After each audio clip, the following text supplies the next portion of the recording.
Strength isn't something you stumble upon. It's something you build, one choice at a time, especially when life tests you the most. You don't become mentally strong by avoiding challenges, but by stepping into them with the quiet conviction that you'll find a way through. Every hardship, every doubt, every failure is an invitation to grow into someone who doesn't just survive, but thrives. And here's the truth. Your mind is your greatest weapon, but only if you train it. Most people wait for the right moment to start, but mental strength isn't built in comfort. It's forged in discomfort, in uncertainty, in the moments when you want to quit, but take one more step forward instead. This isn't about pretending life is easy. It's about learning how to stay grounded when everything feels like it's falling apart. If you've ever wondered why some people seem unshakable while others crumble, it's not because they were born that way. It's because they decided, over and over, to strengthen the way they think, the way they respond, and the way they live. This is your chance to make that same decision, to stop letting circumstances decide who you are, and to start becoming the kind of person who can walk through any storm with clarity, courage, and purpose. Because the storms will come, but if you train your mind, they won't control you. They'll shape you. They'll reveal the kind of strength that no one can take away from you. The foundation of mental strength. Mental strength doesn't appear overnight, and it's not some mysterious gift that a select few are born with. It's a skill, one that you can develop through intentional habits, repeated actions, and the willingness to face discomfort instead of running from it. At its core, mental strength is about stability. It's the ability to stay grounded when life throws you into chaos, to think clearly when emotions are trying to pull you into rash decisions, and to keep moving forward even when the path ahead is uncertain. Imagine your mind as a fortress. If the foundation is weak, the walls will crumble under the first storm. But if the foundation is solid, no matter how fierce the winds get, you'll remain standing. That's why building mental strength starts with the inner work most people avoid, becoming aware of your thoughts, recognizing your patterns, and challenging the beliefs that keep you stuck. This means making peace with the fact that life will not go according to plan. You will face setbacks, disappointments, and moments when you doubt yourself completely. The mentally strong don't escape these realities. They embrace them. They understand that adversity is not the enemy, but the training ground. Every obstacle is a weight you lift, and like physical strength, the more you lift, the stronger you become. But here's the catch. Just as you don't get fit by going to the gym once, you don't build mental resilience by handling one tough day. It's a daily practice. It's choosing every morning to control your attitude, your focus, and your actions, because those are the only things truly within your power. And this is where discipline and awareness intersect. You train your mind not to be swayed by every mood, not to collapse under pressure, and not to lose sight of your values when temptations or challenges appear. This is about creating habits that reinforce your strength, starting your day with clarity, limiting distractions that drain your mental energy, and surrounding yourself with people who challenge you to grow. It's also about knowing when to rest, because strength isn't just about pushing forward. It's about knowing when to recover so you can keep going. The foundation of mental strength is built in the moments when no one is watching. It's in the small decisions, choosing to have the hard conversation instead of avoiding it, keeping a promise you made to yourself even when it's inconvenient, saying no to things that don't align with your priorities. Over time, these choices form a mental framework that can withstand stress, criticism, and uncertainty. The goal isn't to eliminate struggle, it's to become the kind of person who can handle struggle without losing themselves in the process. If you commit to this, you'll find that the storms of life no longer feel like threats. They'll feel like tests you're prepared to pass. And with every test you endure, your foundation becomes stronger, your confidence deeper, and your ability to face the world unshaken grows. Understanding self-discipline. Self-discipline is the bridge between wanting a better life and actually building it.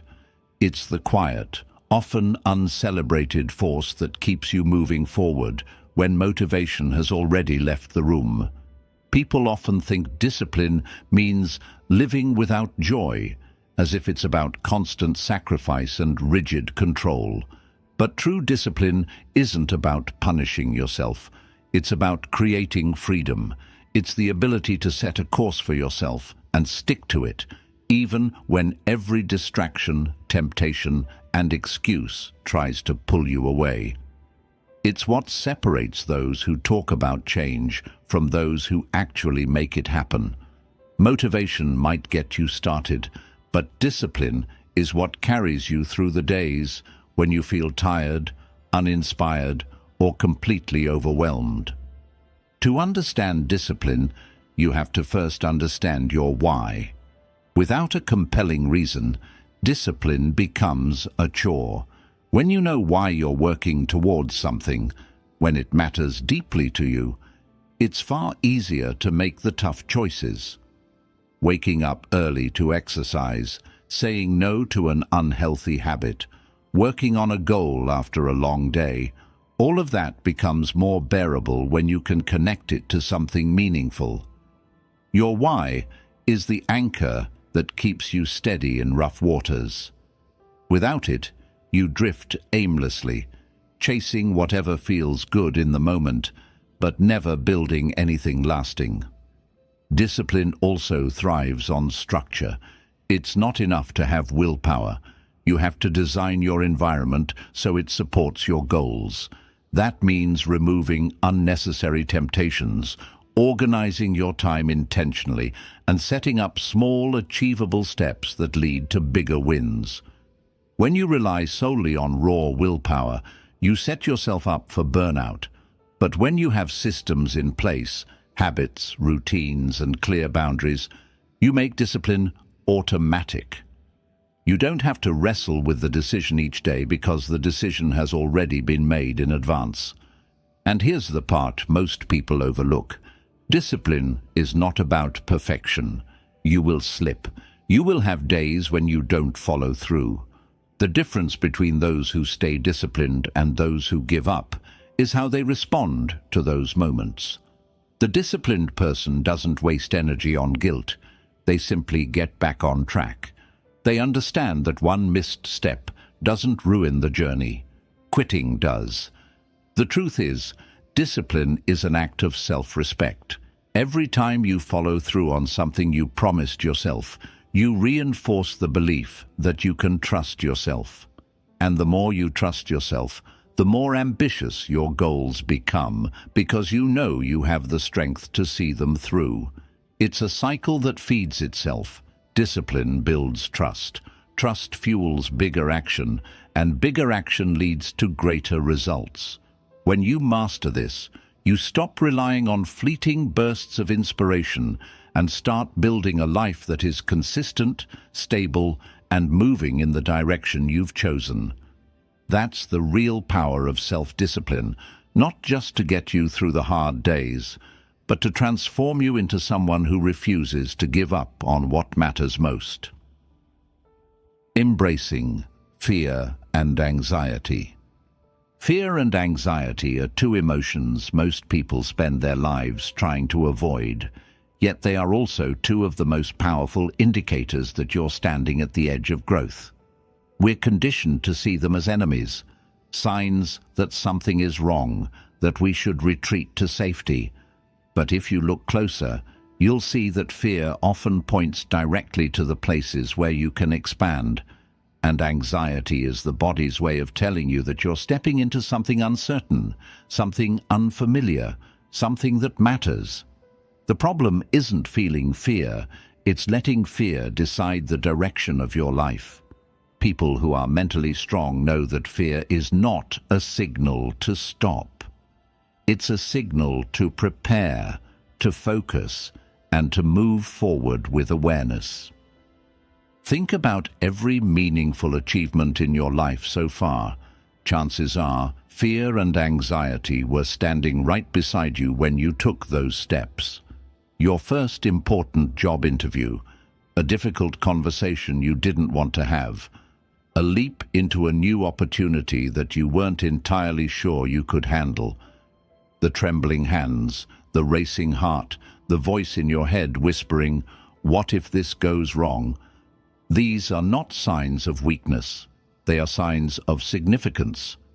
The challenge is to stop interpreting them as warnings to run away and start seeing them as proof that you're in the exact place you need to be. Reframing fear means asking different questions. Instead of, "What if I fail?" ask, "What might I gain if I try?" Instead of, "What if this is too hard?"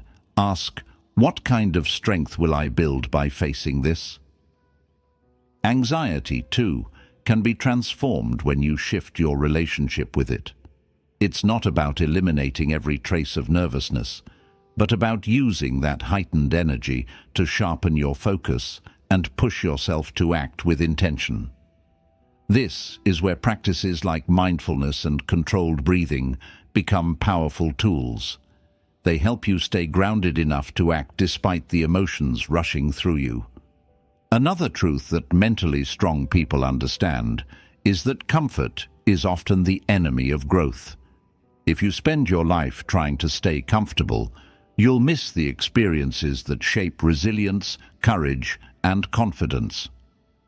Fear is the price you pay for stepping outside the familiar, and while it feels uncomfortable in the moment, it is always cheaper than the cost of regret.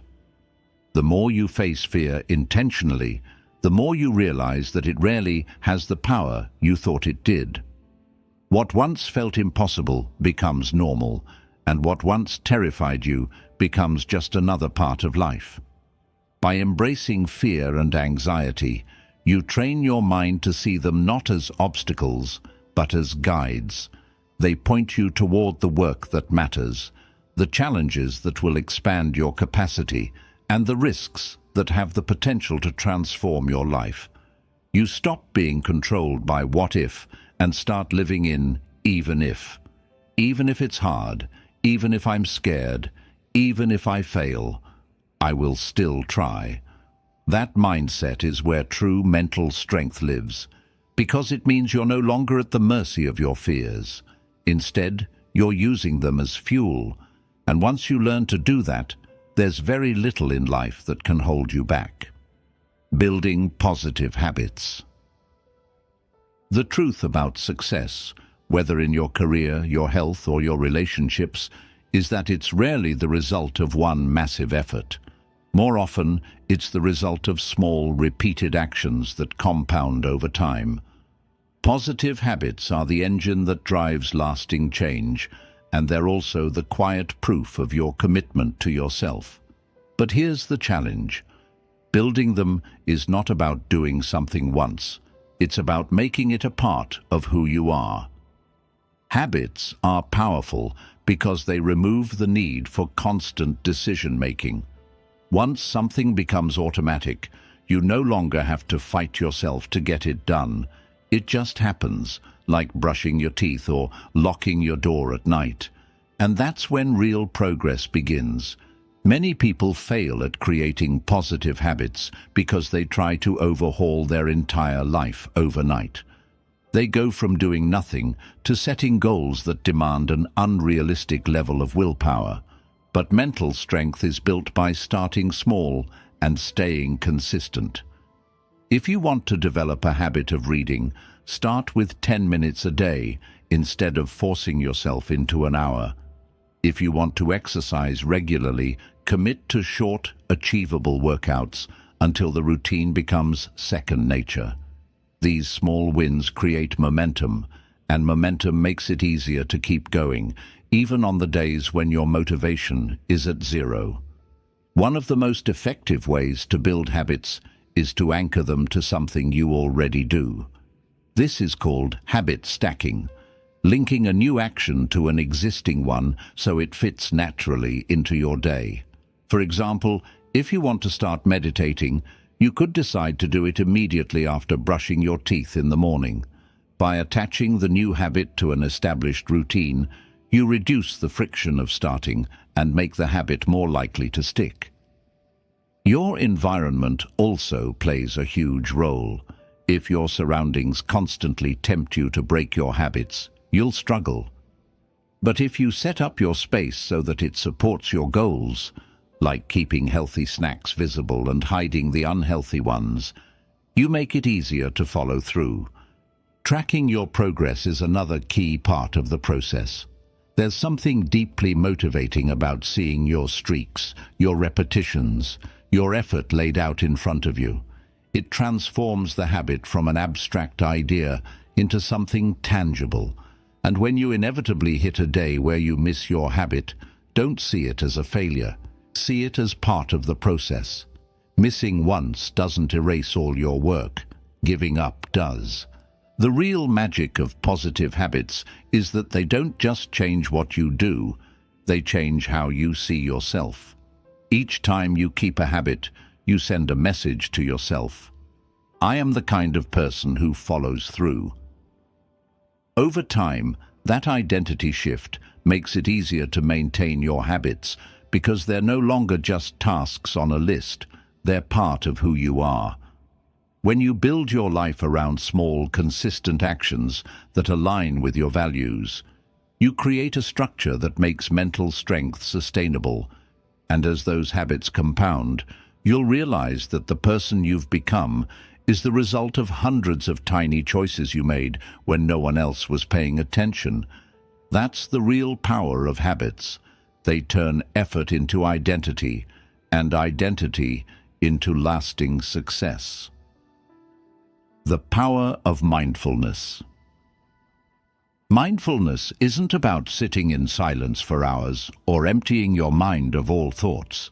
It's about learning to live fully in the present moment without letting the noise of the past or the uncertainty of the future pull you away. In a world that constantly demands your attention, mindfulness is the skill that allows you to slow down enough to actually notice what's happening, both around you and within you. It's the act of paying attention on purpose, whether you're drinking your morning coffee, walking to work, or having a conversation with someone you care about. When you practice mindfulness, you're not rushing ahead to the next thing or replaying what happened yesterday. You're here, now, and that simple shift has the power to change everything. The reason mindfulness is such a critical part of mental strength is that it gives you control over your attention, which means it also gives you control over your reactions. When you're present, you can observe your thoughts and emotions without being controlled by them. That pause, the space between stimulus and response, is where your strength lives. Instead of reacting impulsively, you respond with clarity. Instead of being pulled into every negative thought, you can watch it pass and decide whether it deserves your energy.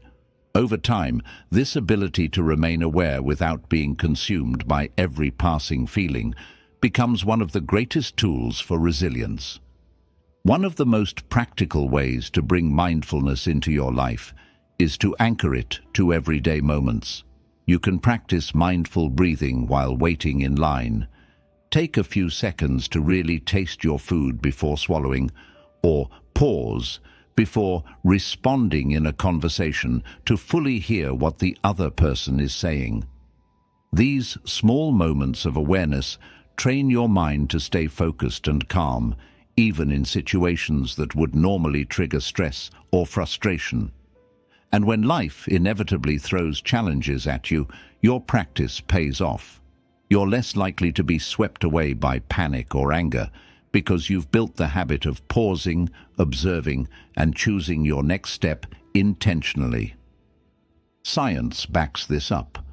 Research shows that regular mindfulness practice reduces stress, improves focus, and even strengthens the immune system.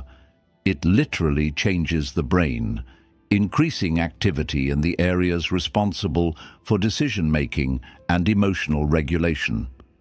But beyond the science, there's a quiet power in simply being present. It deepens relationships because you're truly listening. It makes experiences richer because you're actually there for them instead of lost in thought. And it allows you to face difficulties with a sense of steadiness because you're not tangled up in what-if scenarios. You're dealing with what is. Mindfulness is not about detaching from life. It's about engaging with it more deeply. It's a daily practice of showing up for yourself and for the moment you're in, without judgment and without rushing past it. The more you cultivate it, the more you realize that the present moment, this breath, this choice, this step, is where all your power truly lies. And when you live from that place, distractions lose their hold on you, stress becomes more manageable, and mental strength stops being an abstract concept and starts being the way you move through the world every single day. The role of gratitude. Gratitude is often misunderstood as something you practice only when life is going well, as if it's simply a pleasant emotion that comes when everything is in order.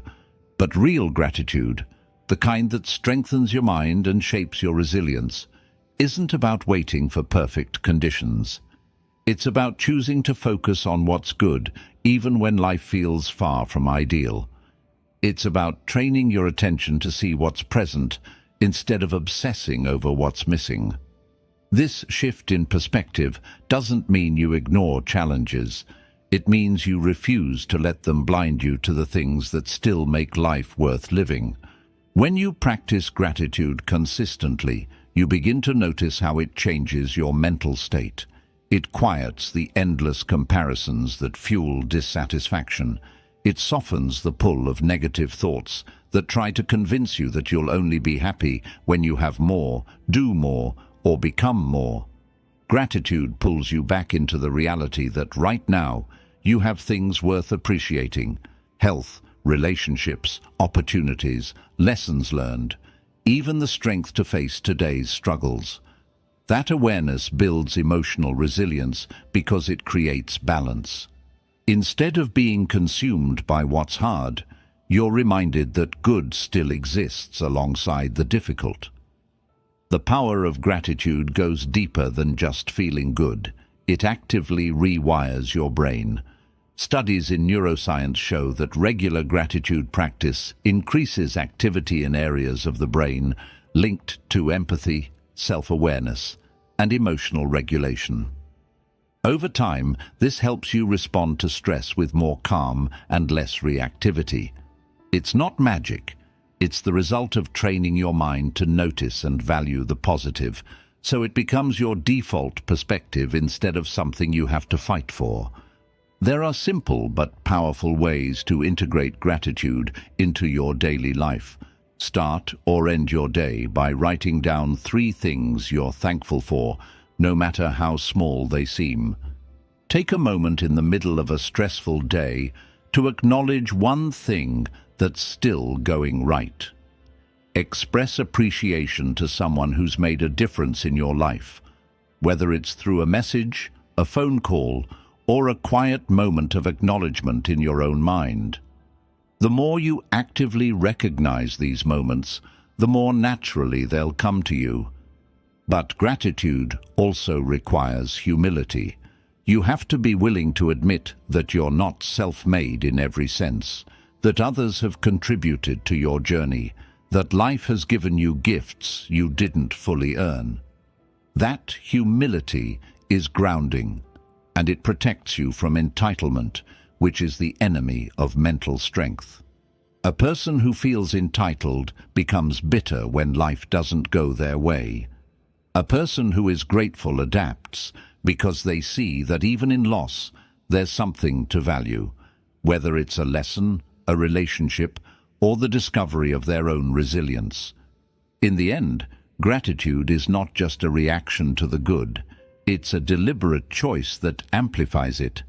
It shifts your focus from scarcity to abundance, from frustration to appreciation, from what's missing to what's already here.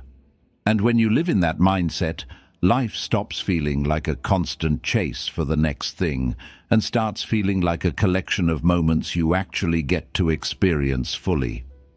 Gratitude doesn't just make life feel better, it makes you stronger, because it teaches you to find stability in the middle of uncertainty and joy in the middle of challenge. Managing negative thoughts. Negative thoughts are not the enemy, they're part of being human. The real problem is when you give them the steering wheel of your mind and let them decide where your life is headed.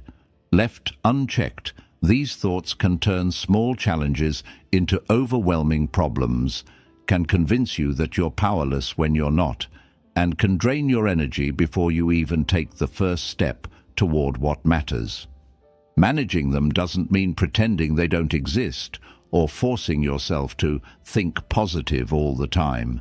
It means learning how to recognize them, question them, and choose a healthier response before they control your actions.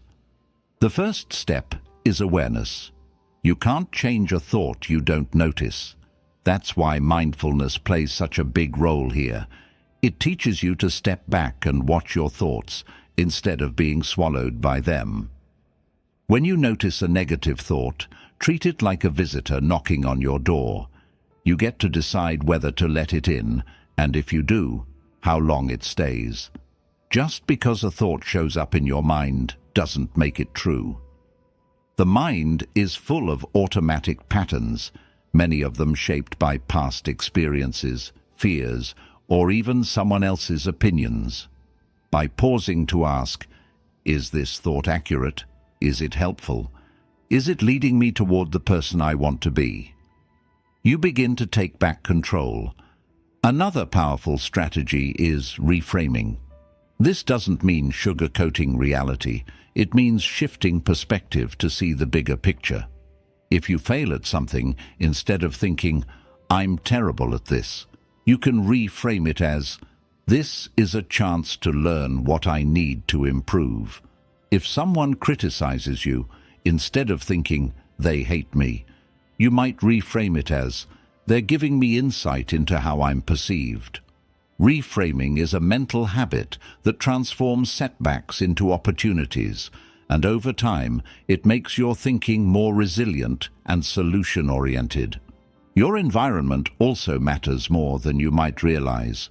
If you spend your time with people who constantly complain, criticize, or feed negativity, it becomes much harder to manage your own thoughts. The mind mirrors what it's exposed to. That's why surrounding yourself with positive influences, people, books, podcasts, environments, can be a game changer. These inputs act like mental nutrition. The healthier they are, the stronger your mind becomes. One underrated tool in managing negative thoughts is writing them down. Putting thoughts on paper creates distance, allowing you to see them more objectively. Often what feels massive and overwhelming in your head looks smaller and more manageable when you read it in front of you. From there, you can challenge it, reframe it, or create an action plan to address it. This habit also prevents thoughts from cycling endlessly in your mind, freeing up mental space for more productive thinking. Ultimately, the goal is not to eliminate negative thoughts. You can't. The goal is to keep them in their proper place. They can be signals, warnings, or reminders, but they are not your identity. The more you practice noticing them without judgment, questioning them without fear, and replacing them with thoughts that serve your growth, the less control they have over you. And with time, you'll find that the voice in your head that once held you back becomes quieter, while the voice that pushes you forward becomes stronger. That is the power of managing your thoughts. You stop being your own worst enemy and start becoming your own greatest ally. Setting healthy boundaries. Boundaries are not walls meant to keep people out. They are doors that you control, deciding who and what gets access to your time, energy, and peace of mind. Without them, you become a target for burnout, resentment, and emotional exhaustion. With them, you create the space necessary to protect your well-being and to show up in your life with clarity and strength. Setting healthy boundaries isn't selfish. It's a form of self-respect. It says, I value my life enough to decide how it will be lived. And for anyone committed to building mental strength, boundaries are not optional, they are essential. The first step in setting boundaries is understanding your limits. Many people struggle with this because they've been conditioned to believe that saying yes is always the right thing to do, even at the expense of their own needs. But every yes you give comes at the cost of something else. If you agree to work late every night, you say no to rest, to family, to health. If you allow someone to repeatedly speak to you in a way that disrespects you, you silently say no to your own dignity. Recognizing where you feel drained, uncomfortable, or taken advantage of is your starting point for deciding where those lines need to be drawn. Once you know your limits, the next challenge is communicating them clearly and consistently. This is where many people stumble, not because they don't know what they need, but because they fear how others will react. They worry about being seen as difficult, cold, or unkind. But the truth is, people who respect you will respect your boundaries, and those who don't are showing you exactly why those boundaries were necessary in the first place. Communicating boundaries doesn't require aggression. You can be firm without being hostile. You can say, I can't take on extra work right now, or I'm not comfortable discussing that, in a calm, steady tone that leaves no room for misunderstanding. Of course, setting a boundary is only half the battle. The real test is enforcing it. Some people will push against your boundaries to see if they can get you to bend. This is where mental strength truly comes into play. You must be willing to follow through on consequences when someone repeatedly disregards your limits. If you set a boundary but never uphold it, it sends the message that it's negotiable. Boundaries require consistency, and that consistency requires courage. One thing many people don't realize is that boundaries benefit not just you, but your relationships. They create clarity, prevent resentment, and make interactions more genuine. Without boundaries, you risk giving so much of yourself away that you start to feel invisible.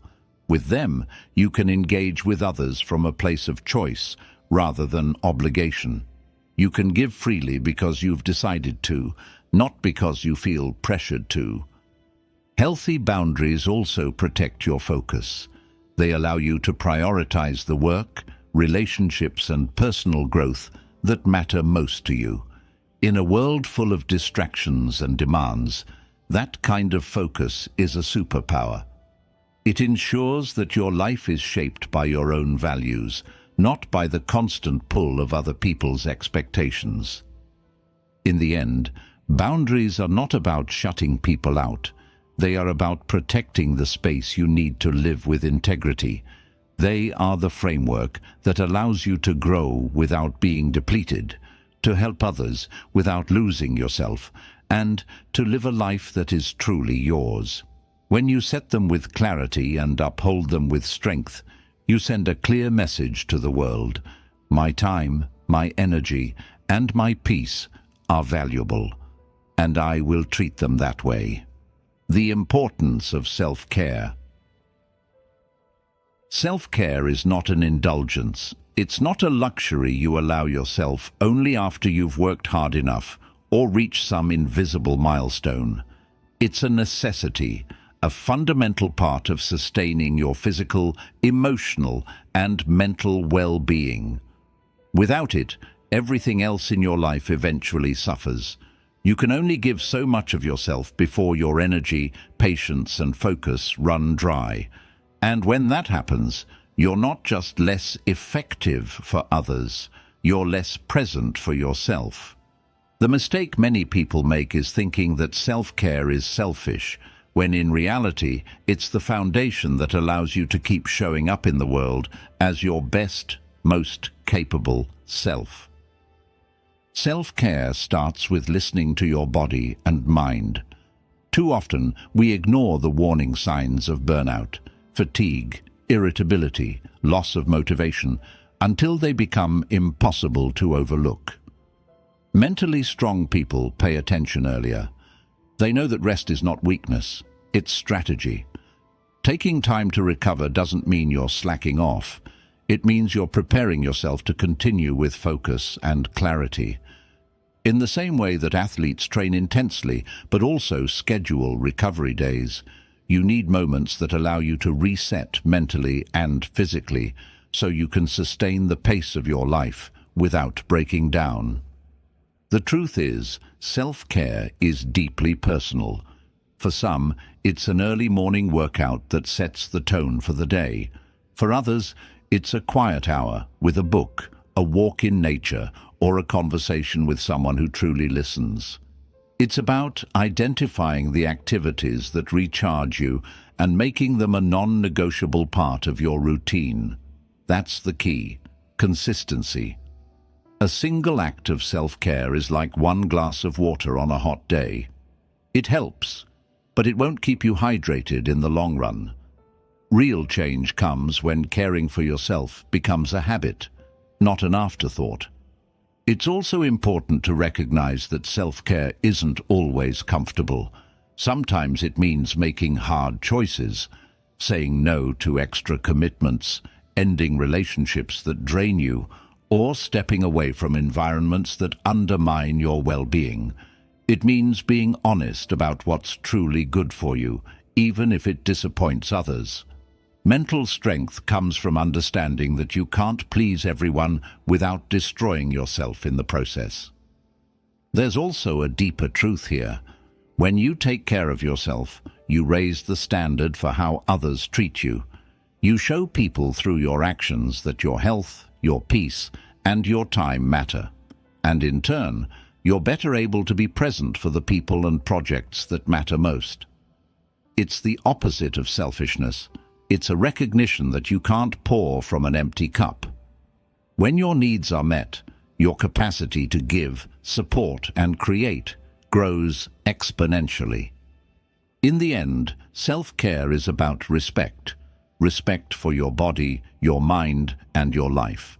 It's choosing to nurture yourself, not just when things are easy, but especially when life is demanding. It's a long-term investment in your ability to thrive, not just survive. And the more you treat self-care as an essential part of your routine, the more you'll discover that it's not simply about feeling better. It's about becoming stronger, more resilient, and more capable of handling whatever life throws at you. Cultivating emotional intelligence. Emotional intelligence is one of the most underestimated forms of strength. It's the ability to understand your own emotions, manage them effectively, and respond to the emotions of others with awareness and empathy. While physical strength and mental sharpness are valuable, emotional intelligence is what allows you to navigate life's complexities without being derailed by every conflict, misunderstanding, or unexpected turn. It's not just about being nice or agreeable, it's about being intentional with how you respond to both yourself and the world around you. Without it, even the most talented or knowledgeable person can sabotage their own success. With it, you gain the clarity and composure to handle situations that overwhelm most people. It starts with self-awareness. You can't manage what you don't understand, and that includes your emotional triggers. When something frustrates you, do you lash out? When you're anxious, do you shut down? Self-awareness means taking the time to recognize these patterns and understanding the why behind them.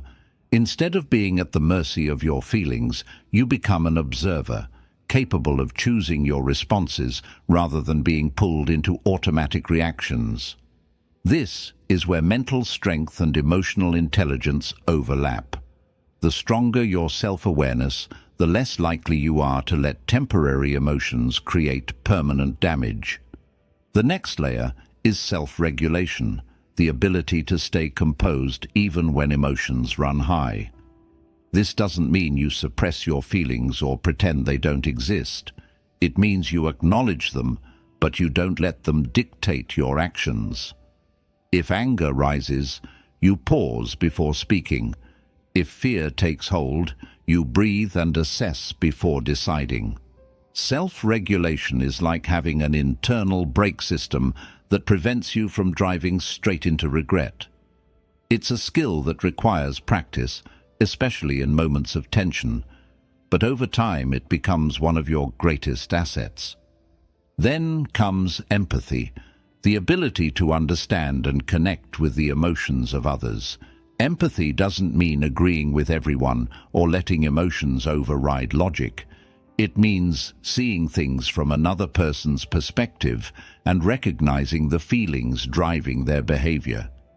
This ability strengthens relationships, builds trust, and allows for more effective communication. When people feel understood, they're more open to listening, collaborating, and finding solutions. Social skills are another critical part of emotional intelligence. These include active listening, conflict resolution, and clear communication. They are the tools that turn emotional awareness into practical action. A person with high emotional intelligence can diffuse tension, navigate disagreements, and inspire cooperation, even in challenging circumstances. Finally, emotional intelligence involves self-motivation, the capacity to keep moving toward your goals regardless of setbacks, driven by a sense of purpose rather than just external rewards.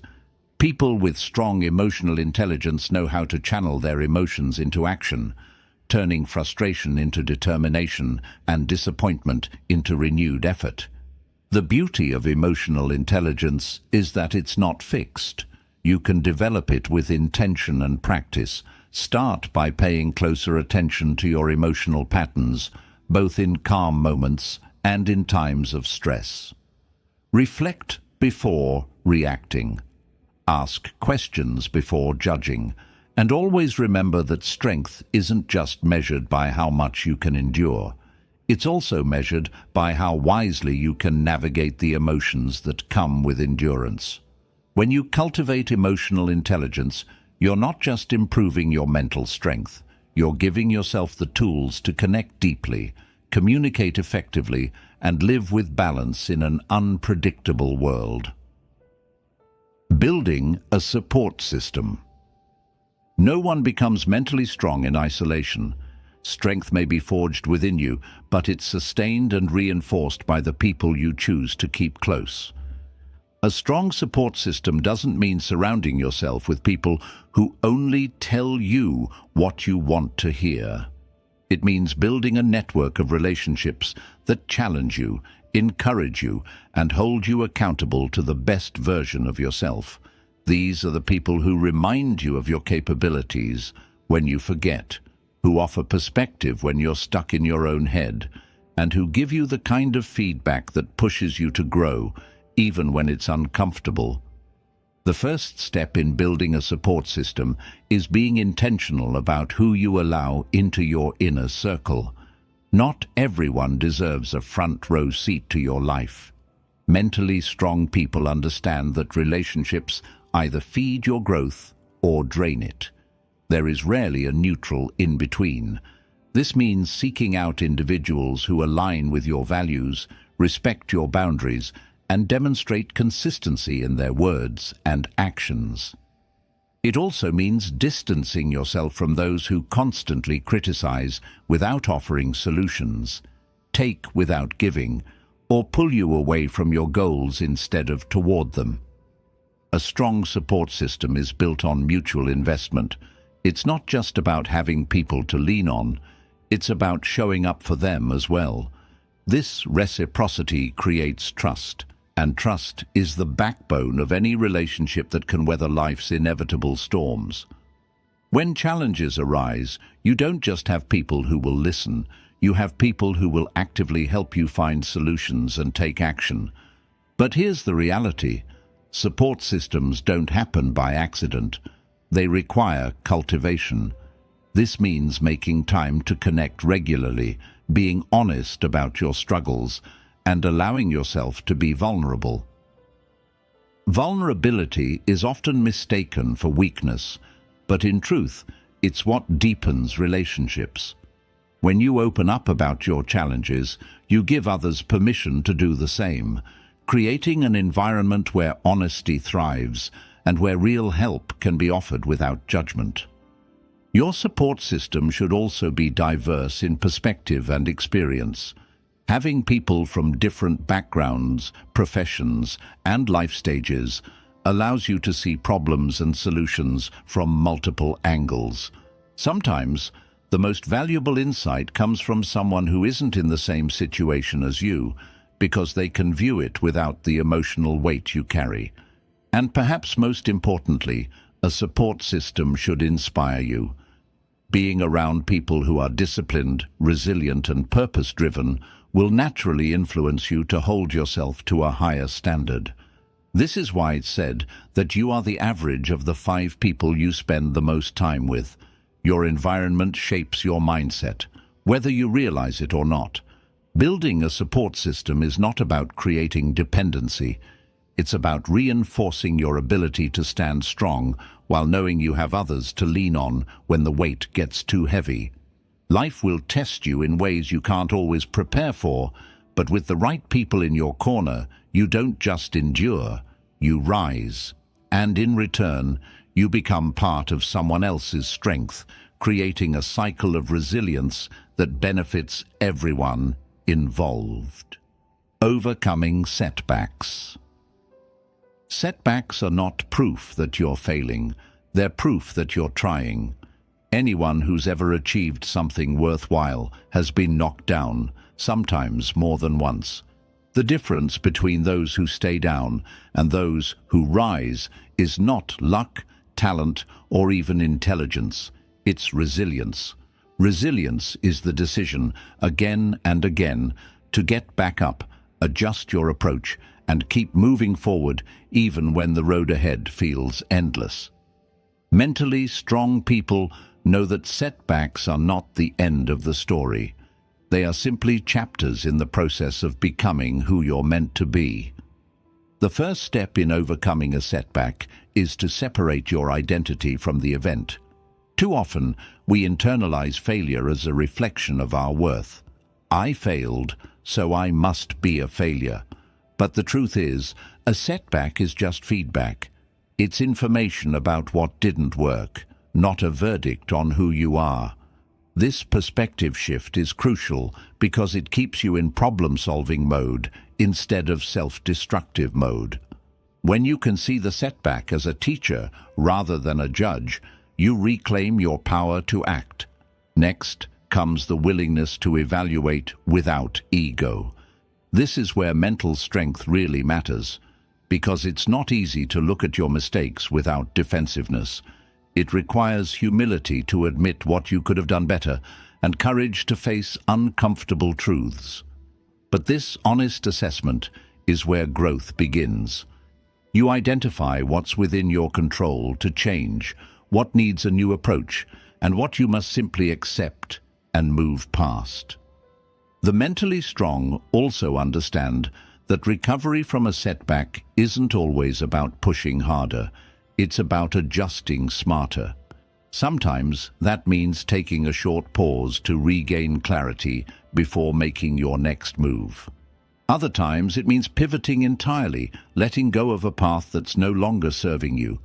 Adaptability is key, because the same strategy that failed you once will fail you again if you don't learn from it. It's also important to manage the emotional impact of setbacks.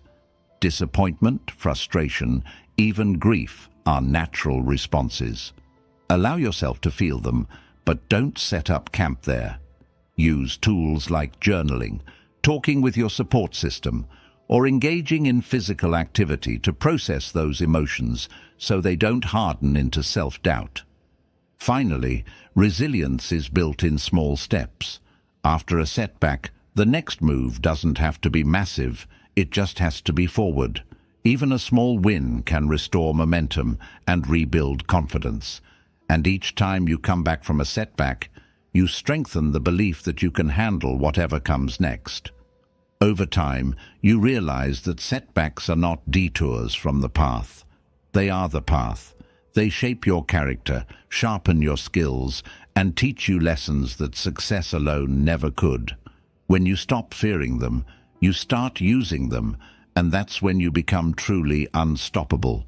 Because the truth is, the measure of your strength is not how you act when everything is going right. It's how you rise when everything goes wrong.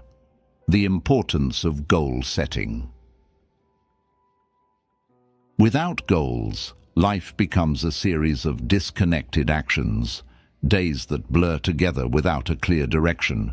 You may work hard, but without a target, you're like a ship drifting at sea, moving, but not necessarily toward anything meaningful. Goal setting is what gives your efforts purpose. It turns vague desires into concrete destinations and transforms wishful thinking into actionable steps. Mentally strong people don't rely on chance to shape their future. They decide where they're going and build a plan to get there. The first power of goal setting is clarity. When you define what you want, you create a filter for your decisions. Every opportunity, every request, every task can be evaluated by asking, does this bring me closer to my goal, or does it pull me further away? Without that clarity, it's easy to get trapped in busyness, doing a lot, but accomplishing little. Goals keep you from scattering your energy in too many directions and ensure that your time is invested in what truly matters. Strong goals are also specific. Saying, I want to be healthier, is too vague to inspire consistent action. But saying, I will exercise for 30 minutes 5 days a week, gives you something you can measure and track. This is where the principle of SMART goals, specific, measurable, achievable, relevant, and time-bound, becomes valuable. When your goals are clear and measurable, you can track progress, make adjustments, and celebrate milestones along the way. Another critical element is alignment. Goals that are out of sync with your values will drain your energy, even if you achieve them. If your goal is purely based on what others expect of you, it will lack the internal drive needed to sustain it. That's why mentally strong people choose goals that reflect who they want to become, not just what they think will impress others. When your goals are value-driven, the work toward them feels meaningful, even on hard days. Breaking big goals into smaller, manageable steps is also essential. Looking at a major life change, like starting a business, running a marathon, or writing a book, can feel overwhelming. But when you break it down into small, actionable tasks, you create a path that feels achievable. Each small win fuels momentum, and momentum is one of the most powerful forces in goal achievement. It's equally important to stay adaptable. Goals provide direction, but life is unpredictable. Sometimes circumstances shift, and holding on to a goal exactly as you first envisioned it may no longer make sense. The mentally strong know when to adjust the path without abandoning the purpose. Flexibility ensures that setbacks don't destroy your vision. They simply alter the route you take to reach it. Goal setting also serves as a source of motivation during difficult times. On the days when you don't feel like showing up, remembering the reason you started can be enough to push you forward. That's why it's vital to keep your goals visible, written in a journal, pinned to your wall, or set as reminders in your phone. In the end, goal setting is about more than achieving specific outcomes. It's about who you become in the process. The discipline, resilience, and focus you develop while pursuing your goals stay with you long after the goal itself is achieved. And that's the real reward. Not just reaching the finish line, but becoming the kind of person who is capable of reaching it again and again. Sustaining mental strength. Building mental strength is one thing, sustaining it is another. It's easy to feel strong when motivation is high, when life is calm, and when challenges are rare. But real mental strength isn't proven in those moments. It's tested over the long run, in the grind of daily life, in the stretches where progress feels slow, and in the seasons when challenges keep coming without warning. Sustaining mental strength means committing to habits, mindsets, and principles that keep you steady. Not just for weeks or months, but for years. It's a lifelong practice, not a temporary project. The first key to sustaining mental strength is consistency. You can't train your mind once and expect it to remain unshakable forever. Just like physical fitness, mental resilience requires ongoing maintenance. That means regularly practicing the habits that keep you centered, mindfulness to stay present, gratitude to maintain perspective, goal setting to stay focused, and boundaries to protect your energy. These habits act like the pillars of a structure. Remove one, and the whole thing weakens over time. Consistency doesn't mean perfection. It means showing up for yourself repeatedly, even when you don't feel like it. Adaptability is the second key. Life changes. What worked for you last year might not serve you now. People who sustain mental strength know how to adjust their routines, strategies, and perspectives without losing their core values. They remain flexible in their approach, but firm in their purpose. This adaptability allows you to navigate unexpected changes without losing your footing. Instead of resisting change, you learn to work with it, finding new paths to the same destination. Another crucial element is self-awareness. Over time, it's easy to slip into autopilot, repeating actions that no longer serve you, or ignoring subtle signs of burnout. Sustaining mental strength means regularly checking in with yourself, asking what's working, what's not, and where you need to adjust. Self-awareness prevents stagnation and ensures that your strength continues to evolve alongside your life. Your environment also plays a major role.